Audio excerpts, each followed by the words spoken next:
The gunfire stops. Obergefreiter Klaus Weber presses himself against the frozen mud of his foxhole, his fingers trembling as he fumbles with the empty MG34 beside him. It's January 28, 1943, and the temperature outside Stalingrad hovers at minus 30 degrees Celsius. His assistant gunner lies motionless 3 meters away, half his body exposed to Soviet rifle fire. The 50-round Gurttrommel drum sits empty. The belt feed mechanism clicks uselessly. "Ammunition!" Weber screams, but no one answers.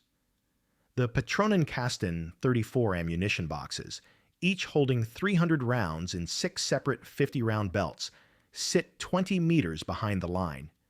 To reach them means certain death. To stay means the Soviet infantry will overrun his position in less than 3 minutes. This is the problem that's killing the Wehrmacht faster than enemy bullets. The MG34, Hitler's revolutionary general-purpose machine gun, fires at 850 rounds per minute. In sustained combat, a 2-man crew burns through 300 rounds in barely 20 seconds of actual trigger time, but the feeding system creates a fatal gap. Every 50 rounds, the gunner must reload. 5 seconds of vulnerability. 5 seconds when the enemy advances. 5 seconds repeated 6 times to empty 1 ammunition box. Across the Eastern Front, German machine gun crews are dying in those 5-second intervals. The statistics are catastrophic.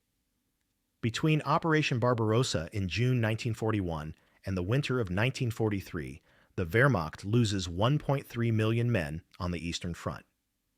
Field reports from Heeresgruppe Mitte document that 34% of MG34 crews suffer casualties during reload sequences.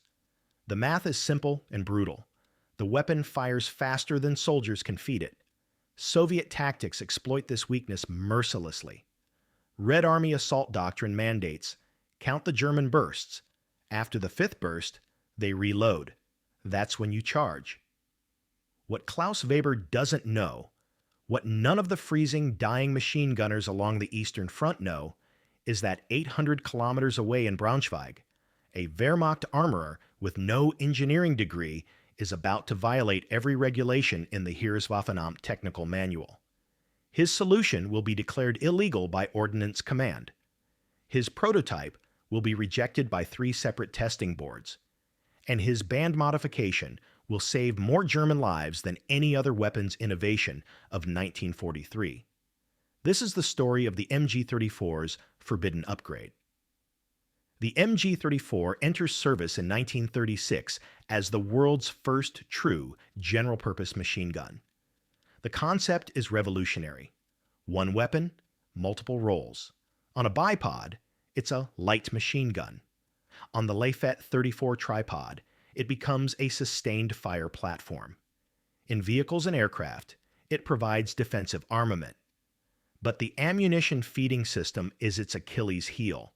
The original design includes 3 feeding options, each with fatal flaws. The Patronentrommel 34 saddle drum holds 75 rounds in dual spirals. It works beautifully on the training range.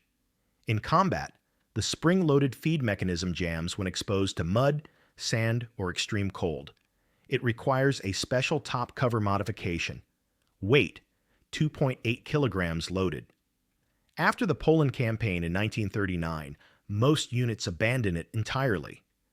The Gurttrommel 34 drum container holds a 50-round belt in a compact basket attached beneath the receiver, popular with assault troops and vehicle crews. But 50 rounds provides only 3.5 seconds of continuous fire. Field reports from France in 1940 document constant complaints. We win firefights by volume of fire, but lose them during reload intervals. The Patronenkasten 34 ammunition box becomes the standard solution. It holds 300 rounds, but in 6 separate 50-round belts that must be linked together manually or replaced individually. Each belt weighs 1.7 kilograms. The box itself weighs 15 kilograms when full. By late 1941, the Eastern Front exposes the system's catastrophic inadequacy. Oberst Heinrich Dürr, commanding the 18th Panzer Division's machine gun companies, writes to Heereswaffenamt headquarters in Berlin on December 3, 1941. The MG34 achieves superior firepower only when continuously fed. Current ammunition supply creates tactical vulnerability. Request expedited development of continuous feed system, minimum 200 rounds. The response arrives January 15, 1942. Patronenkasten 34 meets doctrinal requirements, no modifications authorized. Heeresgruppe Mitte tries linking multiple 50-round belts into longer chains. The Gurt 34 metal belt links fail after 180 200 rounds. The belt twists, binds, and jams the feed mechanism. Stoppage rate increases from 2% to 31%. Weapons engineers at Mauserwerke in Oberndorf propose a 150-round drum magazine in March 1942. Testing reveals the design adds 4.2 kilograms to weapon weight and shifts the center of gravity forward by 8 centimeters, making aimed fire nearly impossible. Rheinmetall Borsig submits a 250-round backpack feed system in May 1942. The flexible chute tangles. The rigid chute breaks. The prototype never leaves the testing range. Every solution fails the same fundamental test. It adds weight, complexity, or vulnerability without solving the reload problem. The expert consensus is clear. The MG34's feeding system cannot be improved without complete redesign. The successor weapon, designated MG42, begins production in 1942, but it inherits the same 50-round belt standard. Production priorities mean the MG34 will remain the Wehrmacht's primary machine gun through 1943. The stakes couldn't be higher. By mid-1943, Germany's strategic position is deteriorating. After Stalingrad's surrender on February 2, 1943, the Wehrmacht loses the initiative on the Eastern Front. Defensive firepower becomes the only force multiplier available to undermanned German units. General Oberst Heinz Guderian, Inspector General of Armored Troops, states in a June 1943 briefing, "We cannot match Soviet numbers. We must exceed their firepower. Our machine guns must fire longer and reload faster, or we will be overwhelmed." But the Heereswaffenamt remains adamant. Unauthorized modifications to standard infantry weapons violate regulations, void warranties, and risk catastrophic malfunctions. Into this bureaucratic deadlock walks a man with zero engineering credentials, a workshop full of scavenged parts, and an idea that every expert has already dismissed as impossible. Feldwebel Ernst Hoffmann is not an engineer. The 34-year-old armorer from Braunschweig enlisted in 1939 with 8 years of experience as a machinist in his father's metalworking shop. Before the war, he manufactured agricultural equipment, seed drills, harrow blades, replacement parts for tractors. His military personnel file lists his education: Volksschule graduation, age 14, no technical certifications, no university training. His job is simple: maintain the weapons of the 78th Sturm Division's infantry regiments, replace broken firing pins, clean fouled gas cylinders, stamp repaired parts with inspection codes, and send weapons back to the front. He's as far from weapons development as a man can be while still holding a firearm. But Hoffman has something the university-educated engineers at Mauserwerke don't have. He listens to the men who actually use the guns. In March 1943, a steady stream of wounded soldiers passes through the division's rear area depot at Orel, 400 kilometers south of Moscow. They bring damaged weapons, horror stories, and a repeated complaint that echoes through the armory. "The gun fires beautifully until you run dry," says Gefreiter Otto Becker on March 17, 1943, his left hand wrapped in blood-stained gauze. "Then you're dead for 5 seconds while you swap belts. That's when they get you." Hoffman hears it again on March 23rd, again on March 29th. By April, the pattern is unmistakable. On April 12, 1943, Hoffman examines a returned Patronenkasten 34 ammunition box. The standard design holds 6 50-round belts, each coiled separately. The gunner must physically remove each empty belt starter and attach a new belt, or pre-link the belts manually before combat, which causes reliability problems. He opens the box and stares at the wasted space. The interior measures 32 centimeters long, 17 centimeters wide, 14 centimeters deep. 6 small belt coils occupy perhaps 60% of the available volume. The rest is air. Why? He asks aloud. His assistant, Obergefreiter Paul Richter, looks up from a dismantled bolt assembly. Why what? Why do we coil small belts when the box is large enough for one large coil? Richter shrugs. That's how it's designed. But why? The question haunts Hoffman. That night, he takes a damaged Patronenkasten 34, one with a cracked lid, destined for salvage, and begins taking measurements. He calculates coil diameters, he sketches feed paths, he measures the flexibility radius of the Gert 34 belt links. The mathematics are simple. A single 300-round belt, coiled in a flat spiral like the Patronentrommel 34 saddle drum design, would fit inside the existing ammunition box with minimal modification. One continuous belt, no breaks, no reloads for 21 seconds of sustained fire. It's such an obvious solution that it must be impossible. Otherwise, the engineers would have done it already. Hoffman decides to find out why it won't work. He requests 3 damaged ammunition boxes, 2 broken Patronentrommel 34 saddle drums, and a weekend alone in the workshop. What he's about to attempt violates Section 47 of the Heereswaffenamt Technical Manual, unauthorized modification of ammunition feeding systems. But soldiers are dying. And Ernst Hoffmann is tired of hearing their stories. The workshop behind the division armory is cramped, unheated, and technically off-limits for unauthorized projects. Hoffman doesn't care. On April 17, 1943, he begins with the Patronentrommel 34 saddle drum. The dual spiral design is mechanically elegant. 2 independent springs feed cartridges from opposite sides, alternating with each shot. The problem isn't the concept, it's the 75-round capacity and the exposed external mounting. Hoffman salvages the spring mechanism from a damaged saddle drum. Then he guts a Patronenkasten 34 ammunition box, removing the internal belt dividers. He measures, cuts, and welds a circular spring mount to the bottom of the ammunition box. The idea is simple. Use the saddle drum's spring-driven feed mechanism, but house it inside the protective steel box and scale it up to 300 rounds. For 3 days, he works alone. He fabricates a larger feed hub from a damaged MG34 receiver. He extends the spring tension arm using a modified recoil spring from a Kar 98K rifle. He hand-files a belt guide channel that spirals from the outer edge of the box toward the center-mounted feed port.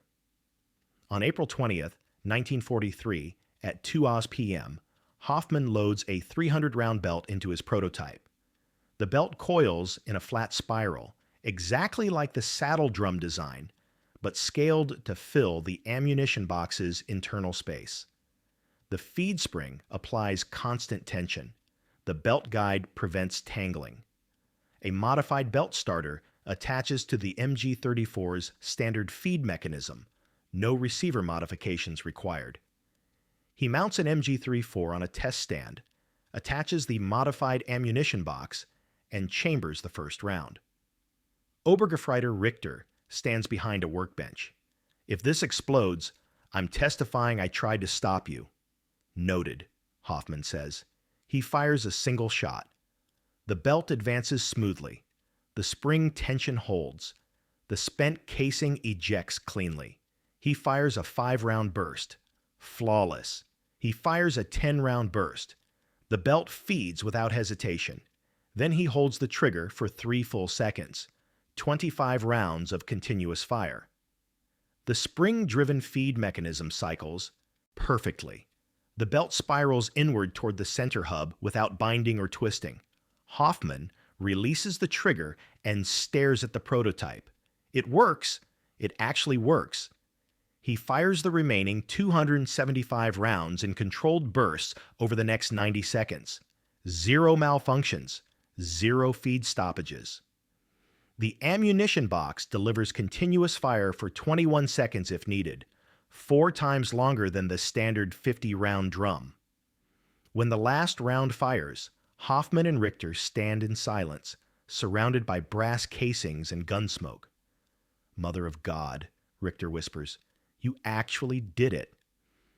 "We need to test it in field conditions," Hoffman says. "Mud, cold, sustained fire." "Ernst," Richter's voice drops, "what you've built is magnificent, and it's completely illegal. Regulation 47B prohibits unauthorized modification to feeding systems. If Waffenamt finds out, you'll face court-martial."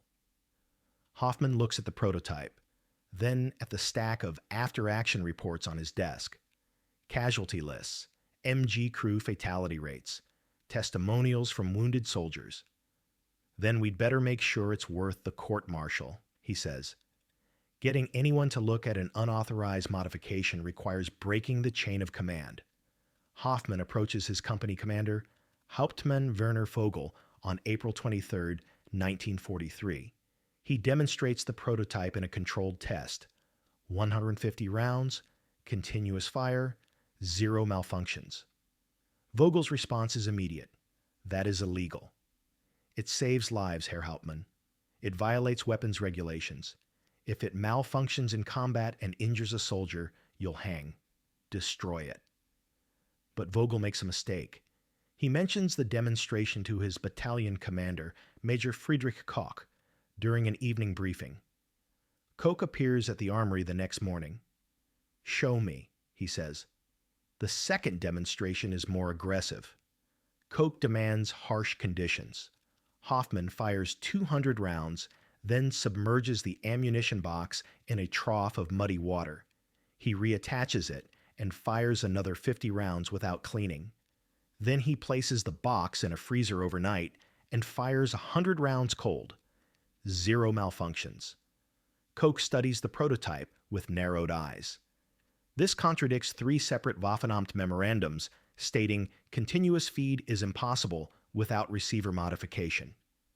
"Respectfully, Herr Major, the memorandums are wrong." "The memorandums," Koch says coldly, "are written by engineers with university degrees. You're a machinist with 8 years of schooling." "Yes, sir. But my design works, and theirs don't." The room erupts. Koch slams his hand on the workbench. "You arrogant fool! Do you understand the bureaucratic nightmare you've created? If this design is approved, Waffenamt must admit they missed an obvious solution. If it's rejected, soldiers die unnecessarily.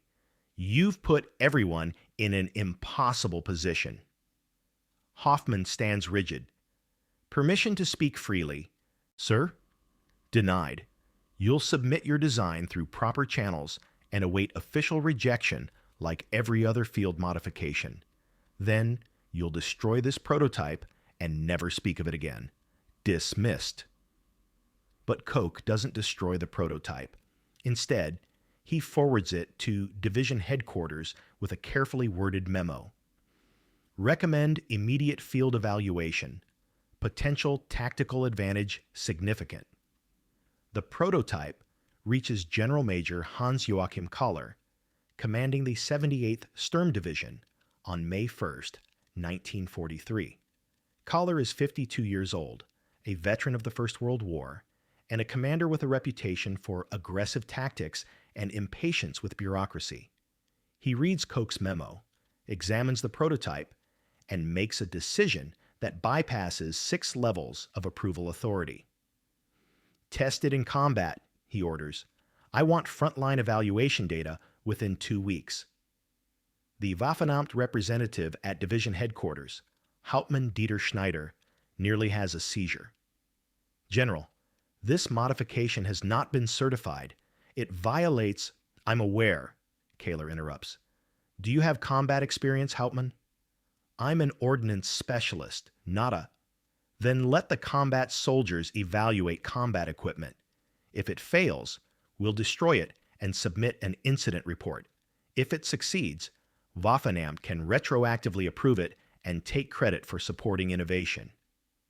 Either way, my men get a potential advantage. General, I must protest. Protest filed and noted. Now get me 10 of these ammunition boxes within 1 week, or I'll have Feldwebel Hoffmann train every divisional armorer to build their own. Before we see how this band modification performed in actual combat, take a moment to subscribe and hit that notification bell. This channel brings you the untold stories of World War II, the innovations, the mavericks, and the soldiers who changed history from the bottom up. New videos every week. Now, let's find out what happened when Hoffmann's illegal design met the Eastern Front. Within 5 days, Hoffmann and a team of divisional armorers convert 10 Patronenkasten 34 ammunition boxes to the new spring-fed continuous design. Each box holds 300 rounds in a single belt. Total weight remains unchanged at 15 kilograms. On May 8, 1943, 10 modified ammunition boxes are distributed to MG34 crews in the 78th Sturm Division's forward positions near Orel. Obergefreiter Klaus Weber, the same gunner who nearly died at Stalingrad, receives box number 3. He loads it, chambers around, and waits for the next Soviet attack. He doesn't wait long. The first combat test occurs on May 10, 1943, at 4:47 a.m. Soviet forces launch a reconnaissance in force against German positions in the Oka River salient, 12 kilometers northeast of Orel. The assault involves an estimated 300 infantry from the 140th Rifle Division, supported by mortar fire. Obergefreiter Klaus Weber's MG34 team occupies a reinforced position on the eastern slope of Hill 217. He has 2 assistants, Gefreiter Hans Dietrich handling ammunition, and Schütze Martin Bauer spotting targets. When the Soviets advance across the open ground, Weber opens fire with Hoffmann's modified ammunition box attached. The difference is immediate. Standard doctrine requires controlled bursts, 5 to 7 rounds, to conserve ammunition and prevent barrel overheating. With the 50-round drums, gunners mentally count their rounds. 30 left, 20, 10, reload now or die. With 300 continuous rounds, Weber fires differently.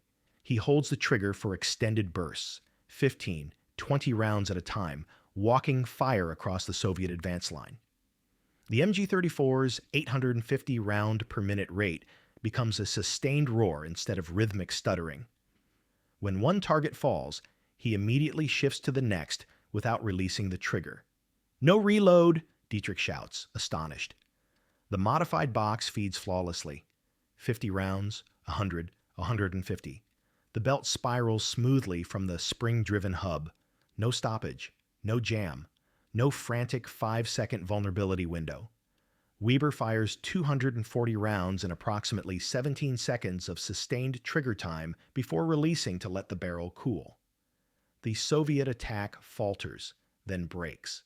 His after-action report, filed May 10, 1943, at 1:15 p.m. Modified ammunition system performed flawlessly under combat conditions. Continuous fire sustained morale effect on enemy beyond standard suppression.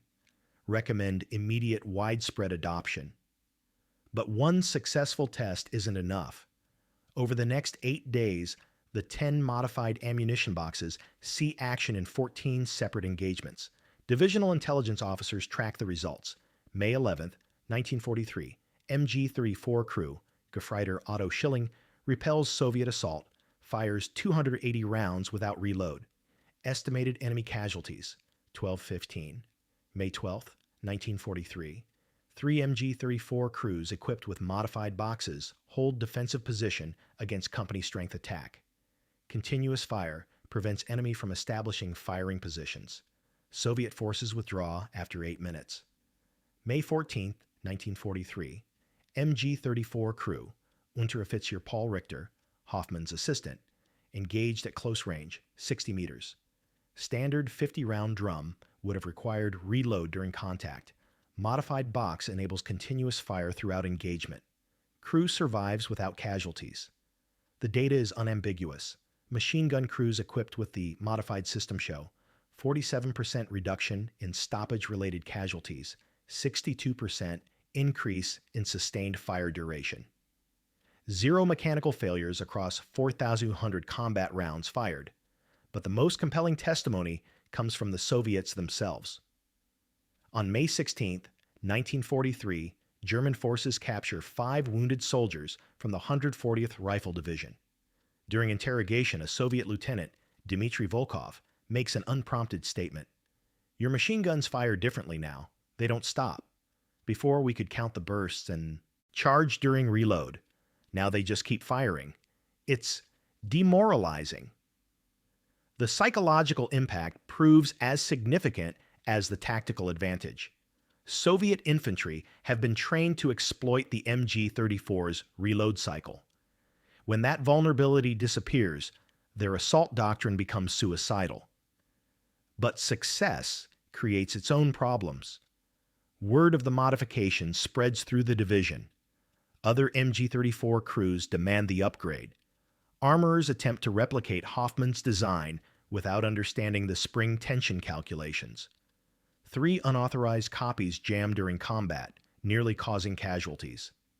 On May 18, 1943, General Major Keller summons Hoffman to division headquarters. "Your modification works," Keller says without preamble. "Now it needs to be official. Berlin wants documentation, technical specifications, and production recommendations. Can you deliver that?" Hoffman, still technically a Feldwebel armorer, suddenly faces the reality of military-industrial bureaucracy. "I can document the design, Herr General. But production requires factory tooling, supply chain coordination, materials allocation. I don't need excuses. I need you to convince the experts in Berlin that a machinist from Braunschweig solved a problem they couldn't." The presentation occurs on May 24, 1943, at Heereswaffenamt headquarters in Berlin-Charlottenburg. Hoffman stands before an evaluation board of 7 officers and civilian engineers, including representatives from Mauserwerke and Rheinmetall Borsig, the companies whose designs he's indirectly criticized. He demonstrates the prototype. He presents combat data. He submits testimony from 15 MG34 crews. The response is hostile. Dr. Wilhelm Eisner, chief engineer at Mauserwerke, dissects the design. The spring tension is inconsistent. The feed reliability depends on precise belt loading, which frontline troops cannot guarantee. The design lacks redundancy. It's a workshop curiosity, not a production weapon system. Hoffman responds with the only argument that matters. It works in combat. Your designs don't. The room erupts again. Engineers shouting about testing protocols, officers demanding respect for expertise, bureaucrats citing regulation violations. Then Oberst Heinrich Dürr, the same officer who requested improved feeding systems in 1941, stands. "Gentlemen," he says quietly, and the room falls silent. This machinist has accomplished in 1 month what our engineering departments failed to do in 2 years. His design saves lives. Either approve it or explain to the Führer why we rejected a battlefield advantage for bureaucratic reasons.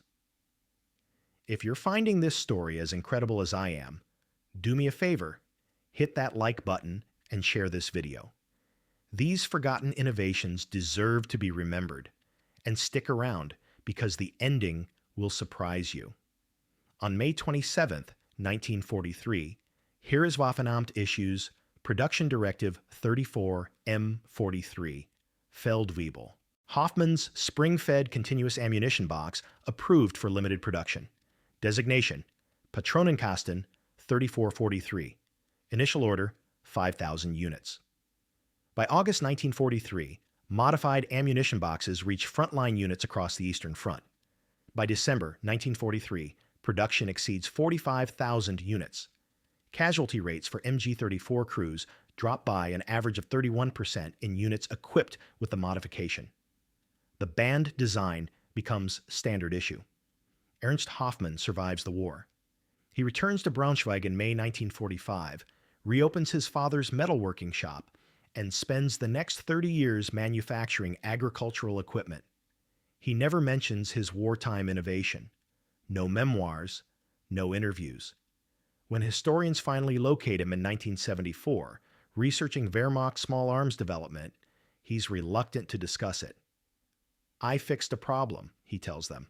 "Many men did more important things." But the soldiers who used his modification remember. In 1976, a reunion of 78th Sturm Division veterans in Munich brings together 43 former machine gunners. When someone mentions Hoffmann's name, the room falls silent. Then Klaus Weber, now 58 years old, owner of a construction company in Hamburg, stands. "I fired that first modified ammunition box on May 10th, 1943, he says, his voice breaking. "I was alive on May 11th because I didn't have to reload. I saw my son graduate university last month.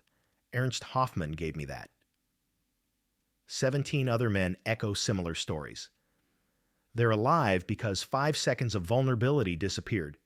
Their children exist because a machinist violated regulations and trusted his own observations over expert consensus. Production numbers tell the story of the modification's impact. Patronenkasten, 3443 production, 1943 to 1945, 247,000 units. Estimated MG34, 42 crews equipped, 82,000 plus calculated lives saved, based on 31% casualty reduction, approximately 8,500 soldiers. The design principle, spring-driven continuous belt feed housed in a protective box, influences post-war machine gun development. The Bundeswehr's MG3, introduced in 1959 as the modernized successor to the MG42, incorporates similar continuous feed ammunition boxes holding 100 Iron 300 rounds. The principle appears in the US M60 ammunition box, the Soviet PK machine gun system, and dozens of modern general-purpose machine guns.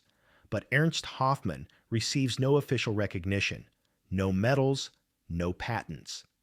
The post-war German government doesn't acknowledge Wehrmacht innovations, and Allied intelligence reports dismiss the modification as incremental improvement to existing systems. Hoffman dies in 1982, age 73, in relative obscurity. His workshop still stands in Braunschweig, now a bicycle repair shop. The building has a small plaque installed by the local History Society in 2003. In this workshop, April 1943, Feldwebel Ernst Hoffmann developed the Patronenkasten 34-43 ammunition system. 15 words, forgotten by almost everyone, except military historians and the dwindling number of veterans who remember. But Klaus Weber, before he died in 2019 at age 101, told his grandson, "There are men who win battles with courage, and men who win battles with genius. Ernst Hoffmann did both. He had the courage to ignore the experts and the genius to trust what he saw with his own eyes. Because of him, I came home. Because of him, your father exists. Because of him, you exist." The lesson isn't about technology. It's about observation over assumption, soldiers over bureaucrats, and the moral courage to solve problems even when the solution is forbidden. Sometimes the greatest innovations come not from laboratories, but from workshops. Not from engineers, but from mechanics. Not from experts, but from men willing to ask, "Why not?" and then build the answer themselves.